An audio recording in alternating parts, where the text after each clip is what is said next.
That's the power of remembering Allah. It's the best way to purify your heart. Dia kata, ya Imam, beberapa minit sahaja. Macam 5 minit, 10 minit. Mana dia akan pergi cari mana ada ustaz, mana ada syekh, dan dia nak duduk, nak cari ilmu, nak tulis ilmu tu.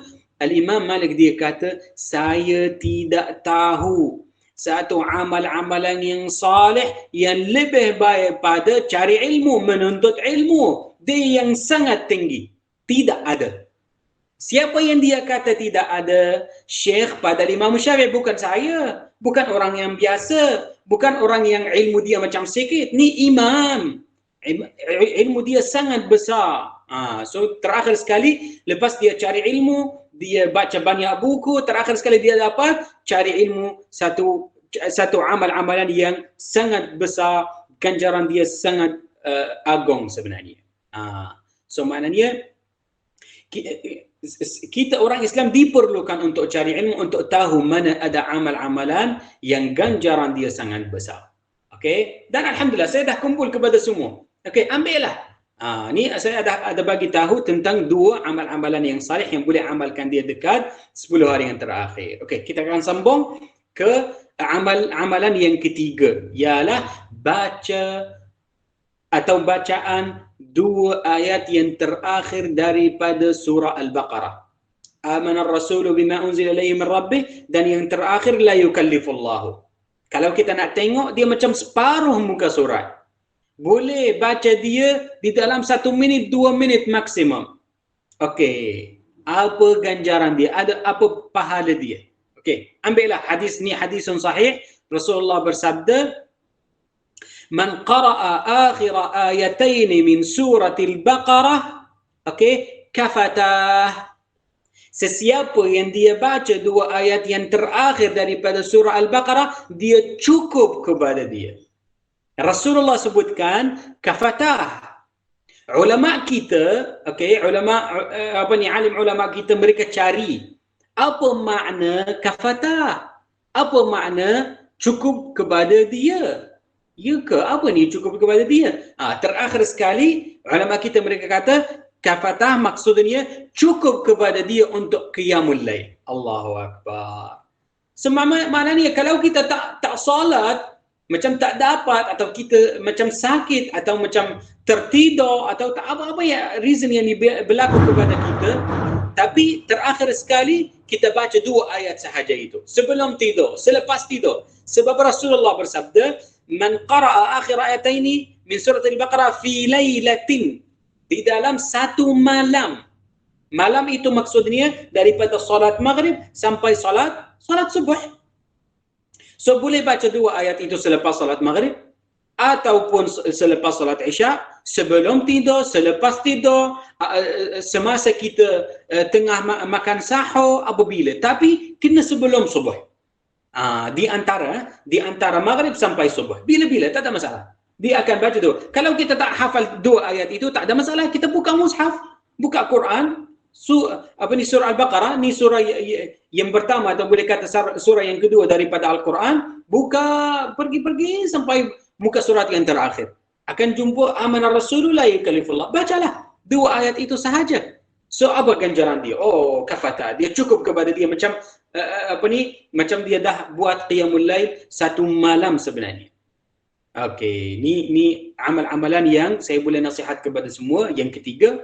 Okey, yang keempat, amalan yang keempat adalah istighfar. Istighfar maksudnya dia akan sebutkan astaghfirullah. Sahaja 2 perkataan. Kalau nak kata astaghfirullahal-azim, boleh juga. Ataupun nak tambah lagi astaghfirullahal-azim alladzi la ilaha illa huwal hayyul qayyum, boleh juga. Nak tambah wa atubu ilaihi, boleh, tak ada masalah. Tapi minimum astaghfirullah. Itu sahaja. Macam mana? Apa ganjaran dia? Okey, Allah Subhanahu wa taala berfirman dekat surah Ali Imran, "Wabil ashari hum yastaghfirun." Dekat waktu sahur mereka membanyakan daripada istighfar. Istighfar itu maksudnya meminta maghfirah daripada Allah Subhanahu wa taala. So maknanya apabila kita mula astaghfirullah, kita tahu apa maksud astaghfirullah. Maksudnya saya minta maghfirah daripada Allah SWT. Ya Allah, bagi saya maghfirah. Ya Allah, itu maksudnya. Ya Allah, bagi saya maghfirah. Okey, itu astaghfirullah. Okey, apa kelebihan istighfar dekat waktu itu? Dia adalah mustajab oleh Allah Subhanahu Wa Taala. Ada lagi kelebihan? Ya, ada lagi kelebihan. Doa adalah mustajab. So, apabila kita mula istighfar, macam, katalah macam 100 kali. Okey, selepas 100 kali, mula doa. Doa itu adalah mustajab. Ramai orang, dia doa sebenarnya, tapi dia tidak tahu bila waktu mustajab. Ramai orang dia tak tahu nak doa apa. Itu satu masalah juga. Sebab mungkin dia akan tanya tentang dunia sahaja. Dia minta Allah Subhanahu Wa Taala semua doa dia tentang dunia. Dia lupa tentang akhirat. Ini sebenarnya boleh kata macam tak sempurna. Ya, kita mahu mudahkan di dalam hidup kita. Kita minta daripada Allah Subhanahu Wa Taala berjayakan kita apa semua, boleh, tak ada masalah. Tapi jangan tinggalkan akhirat.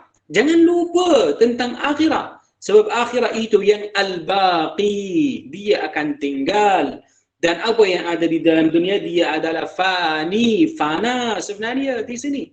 Okey? Ya, so maknanya kita akan buat istighfar dulu dan kita akan doa seterusnya. InsyaAllah doa itu adalah mustajab dan istighfar itu akan buka pintu. Minta. Macam kita nak ketuk pintu itu dan lepas tu insyaAllah pintu akan buka. So kita macam boleh kata kunci. Kunci pintu itu adalah istighfar. So kita akan mula dengan istighfar. Lepas tu Allah SWT akan memberi kepada kita maghfirah. Kalau Allah dah ampunkan semua dosa-dosa kita, kita layak untuk merdekakan diri ini daripada neraka. Kita layak untuk dapat rahmat daripada Allah SWT. Banyak kelebihan daripada istighfar. Okey.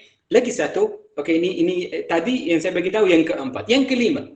Ambil satu amalan yang kelima yang apa nak panggil dia? Yang sangat mulia atau yang sangat agung sebenarnya. Apa dia? Duduk di dalam masjid selepas solat subuh sampai matahari terbit. Jangan tinggalkan dia. Okay? Ramai orang dia merugikan diri. Apa dia? Apa kelebihan dia? Okey, saya akan bagi tahu. Saya akan baca hadis dalam bahasa Arab dan saya akan terangkan satu jumlah, satu ayat. Sebab kita tak nak lepas apa-apa daripada hadis Rasulullah. Okey, Rasulullah bersabda, "Man shalla subha fi jamaah." Ni ayat yang pertama. Sesiapa yang dia solat subuh dengan jemaah. Syarat yang pertama atau jumlah yang pertama boleh kata. Okey, sambung. Ayat yang kedua. وَجَلَسَ فِي مُصَلَّاهُ حَتَّى تَطْلُعَ الشَّمْسِ. Dan dia duduk dekat masjid sampai matahari terbit. Ayat yang kedua. Dan ayat yang ketiga, ثُمَّ صَلَّى رَكْعَتَيْنِ. Kemudian dia salat 2 rakaat. So 3 syarat atau 3 jumlah. Apa ganjaran dia? Apa pahala dia? Okey, tengoklah. Dengarlah. Rasulullah bersabda, "Kana lahu ajru hajjatin wa umratin tammataini." Allah akan bagi balik atau membalas balik kepada dia haji dan umrah yang sempurna. Kenapa Rasulullah dia ulang yang sempurna 3 kali? Sebab ramai orang yang dia pergi dekat haji dan umrah tapi dia balik dengan riba dan namimah. Dia tak balik dengan pahala haji dan umrah. Atau mungkin satu orang dia pergi dekat sana tak buat riba atau namimah atau apa semua, tak gaduh dengan orang Arab dekat sana, tapi apa? Dia pakai duit yang tidak halal. Sumber dia bukan 100% halal. Sebenarnya Allah akan terima haji itu? Allah akan terima umrah itu? Itu satu soalan yang kena fokus, kena jawabkan dia. Sebenarnya, tapi kalau kita duduk dekat masjid, sampai matahari terbit dan buat 2 rakaat itu sunnatul duha. Allahu Akbar, dia akan dapat haji dan umrah. Setiap hari kita boleh buat haji. Setiap hari kita boleh buat umrah. Tapi kenapa terakhir sekali kita nak jumpa kawan kita atau student kita, dia macam tidur lepas solat subuh. Kenapa tidur? Ya Allah tahu apa yang keburukan boleh kata.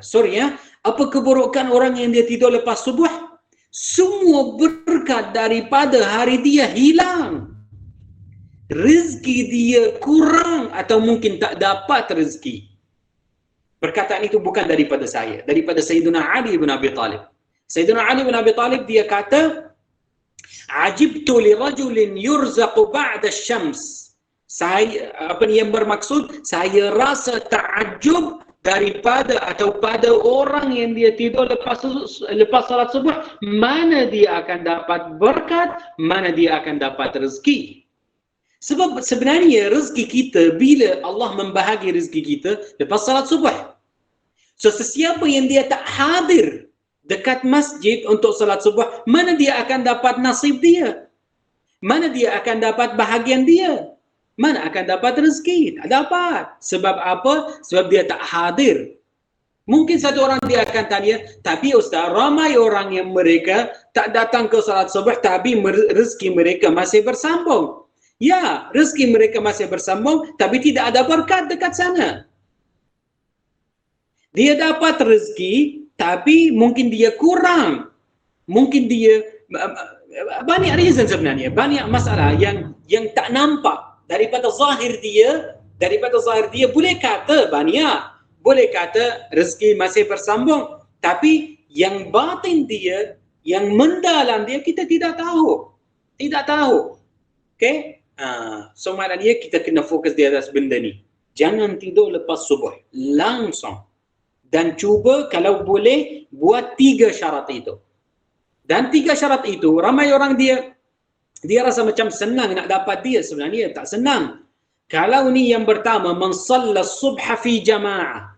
Maksudnya kena solat subuh dengan jemaah. Tak boleh dapat jemaah itu kalau tak pergi masjid. Kalau nak pergi masjid, maknanya kena bangun awal.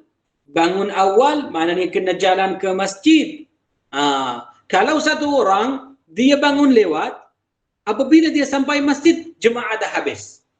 Dia akan dapat pahala haji dan umrah? Tak dapat. Sebenarnya kena bangun awal, kena pergi masjid awal dan duduk dekat itu. Ni yang pertama. Yang kedua, dia akan beriktikaf. Tak mestinya dia akan macam mana? Dia akan baca Quran. Tak mestinya dia akan buat benda yang berkait dengan agama. Tak mestinya. Kalau dia duduk minum air sahaja, dekat bulan Ramadan dia tak minum air, tapi contoh sahaja, dia duduk dekat masjid untuk baca modul yang biasa, selepas bahasa Inggeris contoh, atau matematik, atau sains, apa-apa, tak ada masalah. Yang paling penting dia akan duduk. Itu syarat yang kedua. Syarat yang ketiga, kena duduk sampai matahari terbit. Kalau matahari tak terbit, tak boleh. Dia tak buatkan syarat itu. Dan syarat yang ketiga, buatlah, atau dia solat 2 rakaat untuk sunnatul duha. So maknanya insya-Allah dia akan dapat pahala haji dan umrah. Ini bukan khas untuk 10 hari yang terakhir daripada Ramadan, bukan untuk bulan Ramadan, untuk bila-bila tak ada masalah. Luar pada Ramadan, dekat bulan Syawal, Dzulqa'dah, Dzulhijjah, bila-bila tak ada masalah, kita boleh amalkan hadis itu. Mula-mula dia susah sebenarnya. Saya bagi tahu semua. Mula-mula dia susah. Tapi kalau kita cuba satu kali, lepas tu kali yang seterusnya kita kalah, lepas tu kita cuba balik, lepas tu fail, juga terakhir sekali kita dapat, alhamdulillah. Dia akan jadi macam satu benda yang biasa yang kita membuatkan dia tanpa fikir, tanpa fokus. Itu dia. So maknanya ni 5 amal-amalan yang sahih yang saya cadangkan kepada semua, cubalah kalau boleh buatkan dia. InsyaAllah ganjaran dia atau pahala dia yang sangat besar. Biiznillah insyaAllah kita akan dapat. Okey, nak bagi satu mutabasik. Rasulullah kalau dia kalau baginda sampai dekat 10 hari yang terakhir daripada Ramadan, dia syaddal mi'zar. Dia akan mengikat tali seluar Maksudnya Rasulullah dia akan berusaha. Rasulullah dia akan bersemangat nak buat banyak amal-amalan yang salih dekat 10 hari yang terakhir. Okey? Ya. So, itu kalau Rasulullah yang Allah Subhanahu wa taala ambungkan semua dosa-dosa dia. Rasulullah dia tak ada dosa. Kenapa dia buat istighfar? Kenapa dia buat amal-amalan yang salih? Ni Sayyidatuna Aisyah dia tanya Rasulullah. Dia Rasulullah, macam mana? Sayyidatuna Aisyah dia tanya Rasulullah, "Atatakaffalu hadha wa qad ghafara Allahu laka ma taqaddama min dhanbik?" Kenapa maksudnya? Kenapa ya Rasulullah berusaha macam ni, beribadah dia macam salat 1 jam, 2 jam, 3 jam. Walaupun Allah Subhanahu wa taala dah ambungkan semua dosa-dosa kamu. Dia kata macam tu. Apa yang Rasulullah jawabkan Sayyidatuna Aisyah? Rasulullah dia jawab, "Afala akunu 'abdan syakura?" Macam mana saya tak jadi orang yang bersyukur kepada Allah Subhanahu wa taala? Saya jadi orang yang mengingkari nikmat Allah Subhanahu wa taala? Tidak. Ya, ramai orang dia fikir kalau dia nak buat ibadah, dia akan tanya apa ganjaran dia ataupun apa faedahnya. Dia akan fokus dengan benda itu sahaja. Dia tak fokus dengan syukur, tak fokus nak membalas balik kepada Allah Subhanahu wa taala atas banyak nikmat yang memberi sebelum itu. Itu kenapa kita nak buat ibadah? Bukan sebab apa hasil dia, apa faedahnya, apa ganjaran dia sahaja. Ya. So kita cuba kalau boleh buatkan 5 amal-amalan yang saya bagi tahu tadi. Okey, ni nasihat saya tentang amal-amalan yang saleh. Okey. Saya akan bersambung ke poin yang seterusnya ialah sunnatul i'tikaf. Allah. Ni satu benda yang susah kepada ramai orang, banyak orang yang mereka susah nak buatkan al-i'tikaf. Kenapa? Sebab dia kerja, sebab dia ada keluarga, isteri, anak, apa yang diperlukan untuk jaga, banyak responsibility, banyak tanggungjawab apa semua. Sebab terakhir sekali dia rasa macam tak mampu nak duduk dekat masjid 10 hari. Dia nak i'tikaf dekat masjid. Okey, tapi kalau kita nak tengok pada ni student-student kita, dia tak ada apa-apa, tahu tak? Dia tak ada, dia ada kelas sahaja. Dan kelas kita macam mana? Online sahaja. Walaupun ada kelas face to face, boleh keluar daripada masjid, pergi kelas dan balik ke masjid. Jangan pergi mahala, jangan pergi dekat bilik. Kenapa? Sebab kelebihan-kelebihan i'tikaf banyak sebenarnya. Okey, ambillah. Kelebihan yang pertama atau faedah yang pertama daripada i'tikaf, kita nak kosongkan semua benda daripada dunia, daripada badan ini. Semua benda yang dia akan ganggu kita, semua gangguan daripada dunia, semua gangguan daripada manusia, kita nak kosongkan. Kita nak fokus dengan ibadah. Kita nak bersama Allah Subhanahu wa taala dekat rumahnya. Macam tu. So, ni kelebihan yang pertama. Tak boleh dapat ketenangan itu dekat jalan. Tak boleh rasa tenang dekat jalan. Kita tak boleh dapat macam rasa tenang di dalam hati, rasa tumakninah, sakinah di dalam hati dekat mana-mana. Walaupun pergi dekat satu tempat yang cantik macam taman, atau pergi dekat satu tempat yang kosong atau yang yang boleh kata cantik dekat macam tepi laut. Kalau dekat masjid kita akan dapat tenang hati, kita akan rasa sakinah mutmainah dekat masjid. Ini kelebihan yang pertama daripada i'tikaf. Kelebihan yang kedua sebenarnya, kita boleh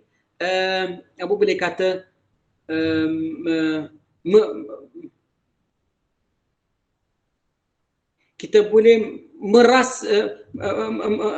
mana? Kita nak fokus atau kita nak rasa daripada hati, atau boleh fokus di atas hal kita, macam mana keadaan atau hadapan kita akan jadi nanti. Kalau kita ada dekat masjid, kita boleh fokus. Tapi apa keluar daripada masjid, kita masih berkait dengan dunia, masih sibuk sebenarnya. Tapi kalau dekat masjid, potong semua benda yang berkait dengan dunia dan kita duduk. Bincanglah dengan diri. Apa masalah yang dah lama dah susah kepada saya nak tukar? Apa benda yang banyak kali yang saya nak dapat, yang itu harapan saya tapi saya tak dapat dia. Apa dia? Duduk, bincang. Letak satu, kalau diperlukan untuk plan, letak plan itu. Macam mana nak tukar benda yang buruk.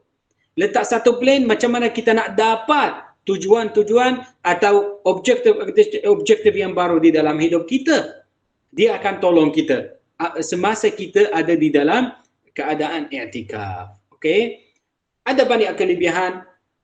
Setiap minit, setiap saat yang kita berada dekat masjid, malaikat dia tulis dia beriktikaf dekat masjid. Ada pahala, ada ganjaran daripada Allah SWT. Okey, ni dan boleh kata kelebihan iktikaf itu kita ikut sunnah Rasulullah. Sunnah Rasulullah yang Rasulullah selalu membuatkan dia adalah iktikaf dekat masjid. Semuanya kita nak ikut sunnah Rasulullah. Ini lagi satu. Dan lagi satu kelebihan, apabila kita pergi dekat masjid dan kita berjaya 10 hari beriktikaf dekat masjid, dia akan bagi motivasi kepada kita untuk setahun yang kita mampu untuk tukar. Kita mampu buat satu hal yang baru di dalam hidup saya. Tapi kalau kita daripada mula-mula, susah nak pergi, susah nak iktikaf. So nanti, mana kita akan berjaya dekat bulan yang lain pada bulan Ramadan? Itu dia. So maknanya kita akan, ni i'tikaf dia akan tolong kita sebenarnya. Dan sebenarnya i'tikaf itu dia ada banyak jenis. I'tikaf yang sempurna, yang sangat baik sebenarnya, kalau dia boleh potong semua dunia, semua benda yang berkait dengan dunia dan dia duduk dekat masjid. Phone tak ada, okay? Handphone tak ada, tak pergi kelas, tak pergi kerja, tak buat apa-apa. Duduk dekat masjid sahaja. Kalau boleh, itu i'tikaf yang sempurna sebenarnya. Okay, ni yang pertama. Kalau kita tak mampu, bolehlah, tak ada masalah. Kita akan buat i'tikaf juz'i. I'tikaf juz'i itu dia macam sebahagian sahaja. Dia akan pilih hari atau pilih malam. Kalau daripada solat subuh sampai solat maghrib, tak apa, dia boleh keluar daripada masjid dan masuk, tak ada masalah. Tapi kalau dekat malam, dia akan beriltizam di dalam masjid. Tak keluar mana-mana. Daripada solat maghrib, dia iftar dekat masjid. Dia iftar dekat masjid dan duduk sampai azan solat subuh. Lepas solat subuh baru boleh keluar. Pilih mana yang boleh. Kalau dekat waktu siang atau waktu malam. Ni lagi satu jenis. Ataupun jenis yang ketiga, kalau dia boleh duduk walaupun sekejap je, dia masuk dengan solat 5 minit atau 10 minit dan dia berniat untuk i'tikaf, dia adalah i'tikaf. Mana-mana boleh pilih, tak ada masalah. Okey, wallahu a'lam. Okey, ni yang kedua yang saya boleh nasihat kepada semua. Okey, nasihat saya yang terakhir untuk kelas atau untuk sesi pada hari ini ialah apa faedah kalau kita letak satu plan atau satu program dan kita beriltizam dengan plan itu. Apa kelebihan? Contohnya, okey, nak dapat 1, 2, 3, nak buang atau nak padam 1, 2, 3 daripada hidup saya. Apa kelebihan dia? Kelebihan yang pertama, kita akan rasa confident di dalam hati. Kita akan rasa confident dengan diri kita. Kenapa? Sebab alhamdulillah terakhir sekali kita berjaya. Terakhir sekali, saya mampu untuk tukar benda-benda yang buruk. Dalam masa yang sama, saya mampu untuk buat benda-benda yang baik di dalam hidup saya. Ini kelebihan yang pertama. Kelebihan yang kedua atau faedah yang kedua, kalau kita beriltizam dengan apa yang kita letak dia. Contohnya kalau dekat i'tikaf, kita dah putuskan, dah decide nak tukar benda itu 1, 2, 3. Dan saya nak amalkan atau nak buat 1, 2, 3. Sampai tahun yang Ramadan yang seterusnya. So apabila Ramadan yang seterusnya datang, kita akan rasa confident. Setahun kita berusaha. Setahun kita rasa kuat. Okay? Lagi satu, yakni kelebihan kalau kita boleh buatkan satu Abu boleh kata boleh satu plan dan kita beriltizam dengan dia, Allah Subhanahu wa taala akan mencintai kita. Allah akan menyukai kita.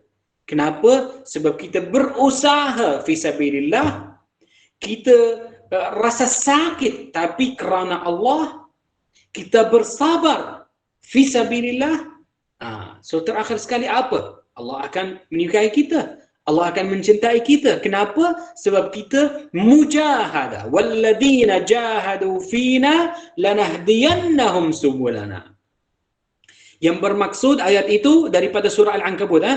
Sesiapa yang dia bermujahadah fi sabilillah, confirm 100% Allah akan berjayakan dia, satu, dan memberi hidayah kepada dia. Ramai orang dia baca dekat surah Al-Fatihah, ihdinas siratal mustaqim. Ni doa yang pertama, tahu? Doa yang pertama yang berada di dalam Quran. Kita minta hidayah daripada Allah Subhanahu wa taala. Itu cakap mulut sahaja. Daripada mulut kita baca. Itu macam rukun yang diperlukan untuk baca, yang wajib untuk baca. Tapi mana kita amalkan dia? Bila yang kita boleh tukar atau pindah daripada teori dan kita amalikan dia, applykan dia di dalam hidup kita dengan cara itu. Kalau kita letak satu dan beriltizam dengan dia. Banyak contoh sebenarnya di dalam hidup kita. Okey, ambillah satu contoh macam Al-Imam Al-Bukhari. Al-Imam Al-Bukhari, dia letak satu plan, dia letak beberapa kanun, beberapa kaedah, dan dia kata nak beriltizam dengan kaedah itu. Apa kaedah itu? Nak kumpul hadis-hadis yang sahih sahaja.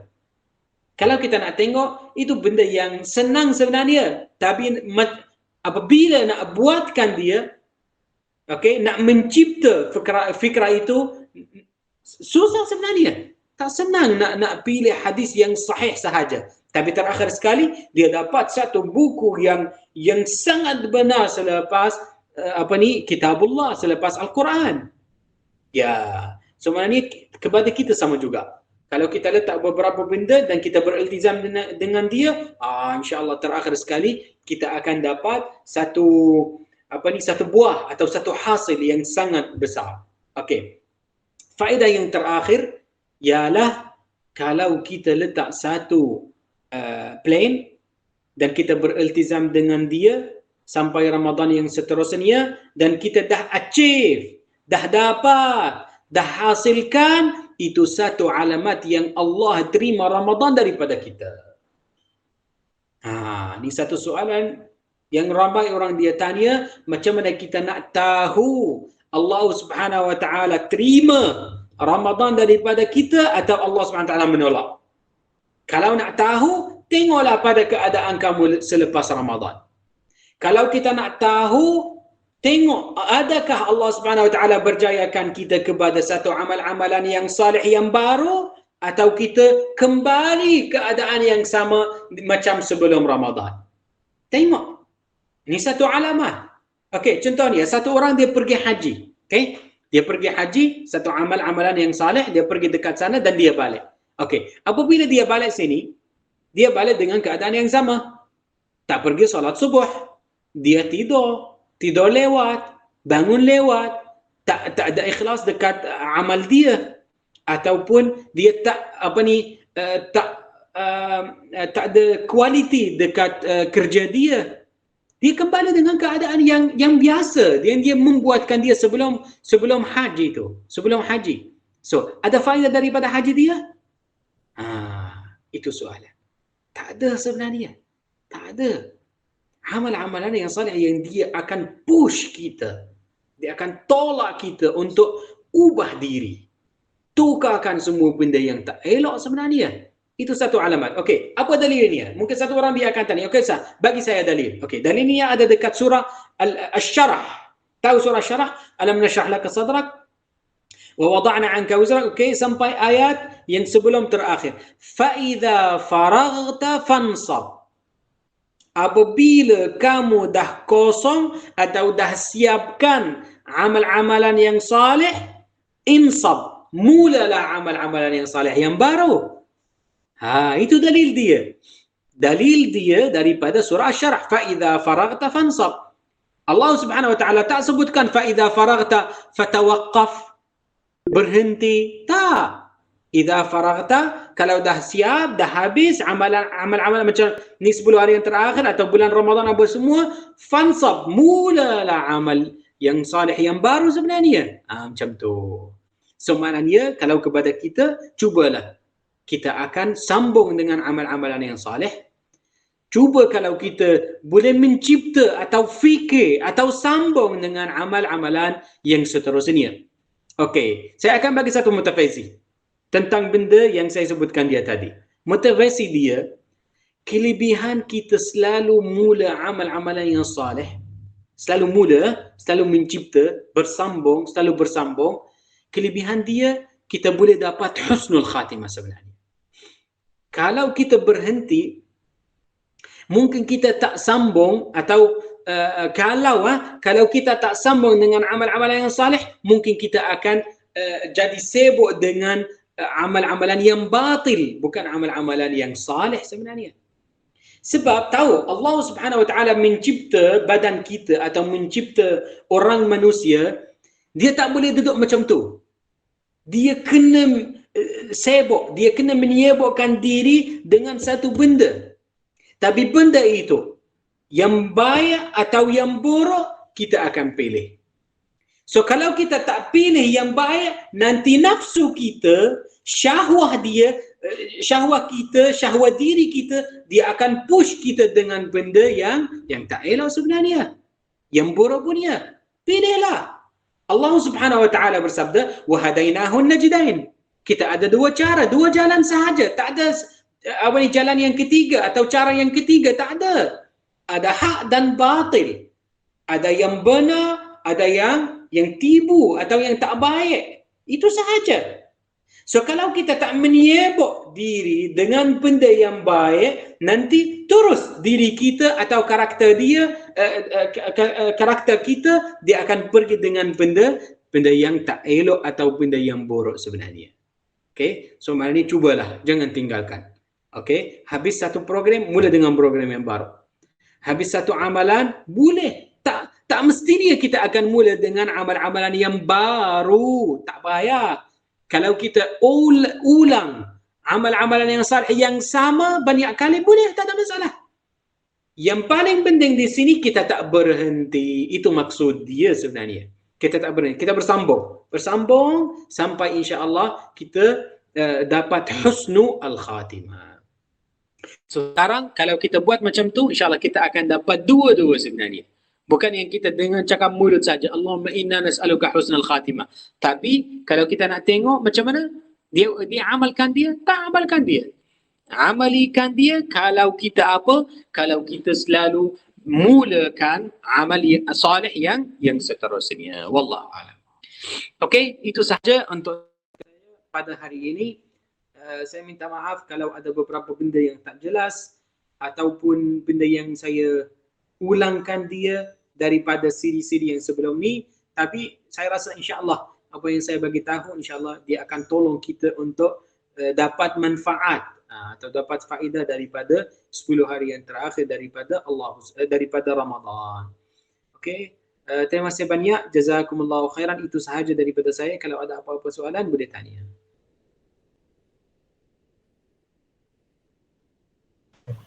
Silakan para hadirin kalau ada soalan tanya.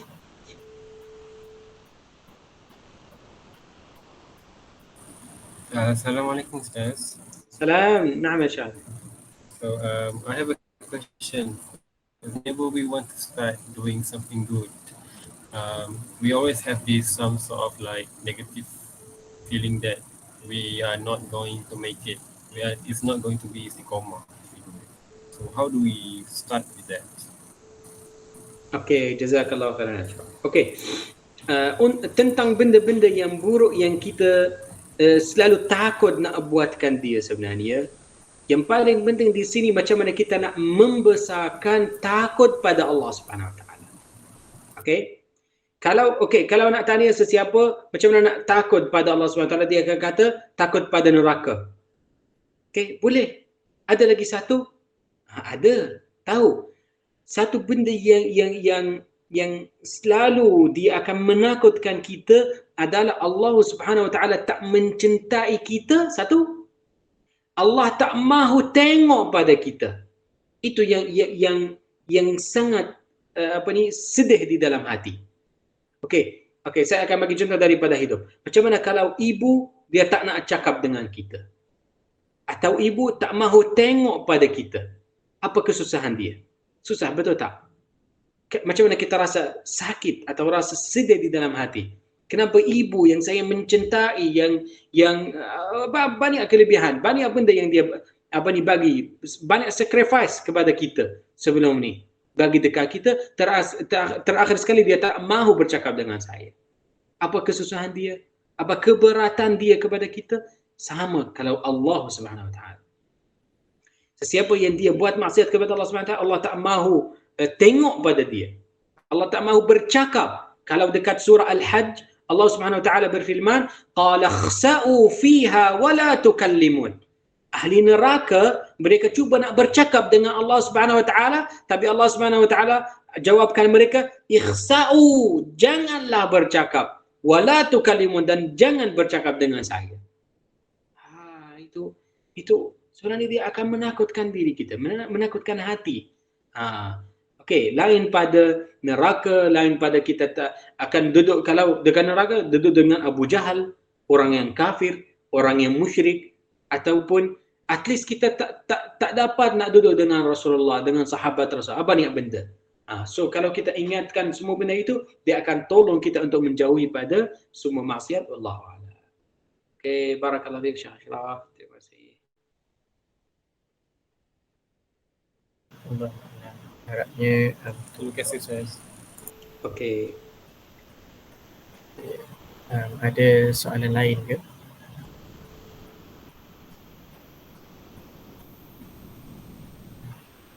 Nampaknya macam sudah tiada soalan ni daripada para hadirin kita. Jadi alhamdulillah sudah selesai sesi tazkirah kita pada minggu ini, dan seperti mana Ustaz katakan tadi, antara kepentingan utama 10 malam terakhir ni adalah Lailatul Qadar sendiri.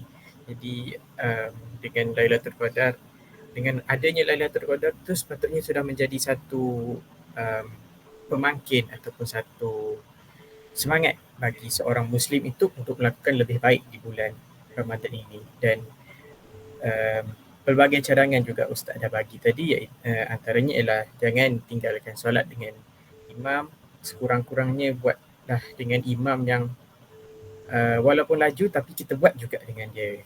Dan juga kita cubalah beriktikaf dengan beriktikaf di masjid.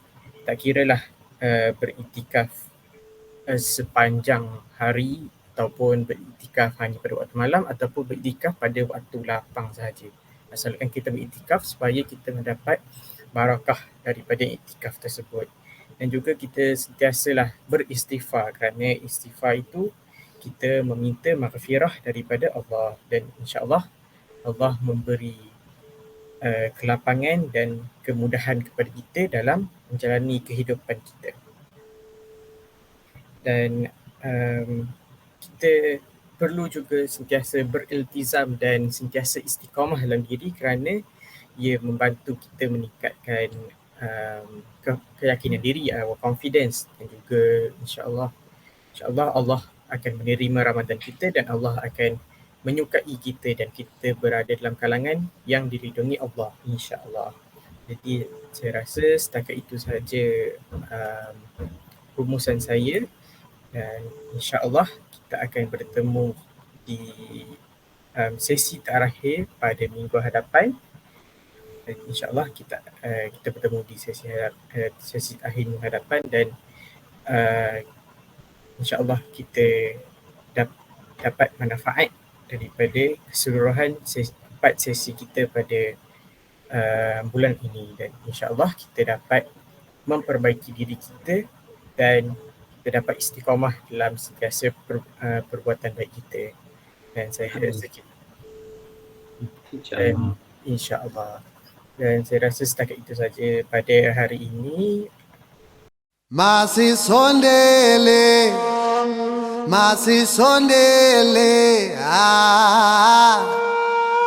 phila noqo